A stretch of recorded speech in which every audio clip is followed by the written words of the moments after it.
साम टीव्हीच्या पुढाकाराने सुरू झालेल्या तनिष्का स्त्री प्रतिष्ठा अभियानाअंतर्गत राज्यातल्या महिला लोकप्रतिनिधींची मुंबईत उद्या आणि परवा अशी 2 दिवस कार्यशाळा होते। या कार्यशाळेत राज्यभरातून महिला सहभागी होणार आहेत। मुंबईला येण्यासाठी या महिलांची लगबग सुरू झाली आहे।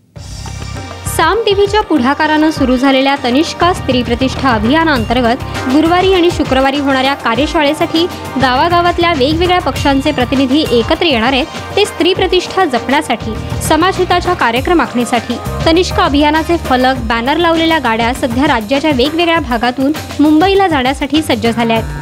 दुष्काळाचा दाह सोसणाऱ्या मराठवाड्यातून महिला लोकप्रतिनिधी मोठ्या संख्येने मुंबईत येणार आहेत। नांदेड जिल्हा परिषदेतल्या पुरुष लोकप्रतिनिधींनी आणि प्रशासनाने महिलांना मुंबईत कार्यशाळेला जाता यावं म्हणून सर्वसाधारण सभेची तारीखही सगळ्यांच्या सोयीची ठरवली आहे। लहान गावातून, तालुक्याच्या ठिकाणाहून वेगवेगळे राजकीय पक्षांचे लोकप्रतिनिधी एकाच गाडीतून एकत्र येणार आहेत। तनिष्का अभियानाच्या तनिष्का व्यासपीठात पहिल्या टप्प्यात निवडून आलेल्या महिला लोकप्रतिनिधी एकत्र येत आहेत। त्यानंतर लगेचच नोकरदार, शिक्षिका, गृहिणी, उद्योजिका एकत्र येणार आहेत। 31 जानेवारीला मुंबईतच झालेल्या अभियानाच्या उद्घाटनाच्या कार्यक्रमात गटचर्चेतून निवडक लोकप्रतिनिधींनी एक वेगळा प्रयोग अनुभवला होता।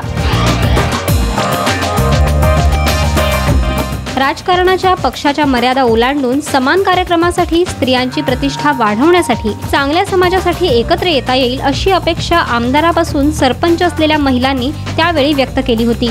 त्यामुळे पुन्हा मुंबईत होणाऱ्या कार्यशाळेची उत्सुकता महिला लोकप्रतिनिधींना आहे। तनिष्का व्यासपीठाची कार्यशाळा 21 आणि 22 मार्चला दुपारी 12 ते 6 या वेळेत मुंबईत मरीन लाईन्स इथल्या PJ हिंदू जिमखान्यावर होणार आहे।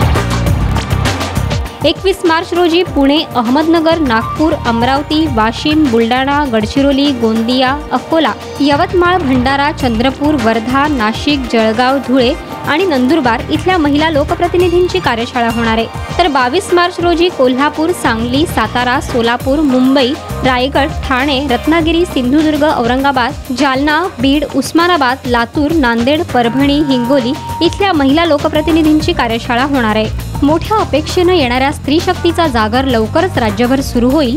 तो वैयक्तिक प्रश्न सोडवण्याबरोबरच कुटुंबाचं, गावाचं, भोवतालचं आणि पर्यायानं समाजाचे प्रश्न सोडवण्यासाठी। ब्युरो रिपोर्ट, साम टीव्ही। तनिष्का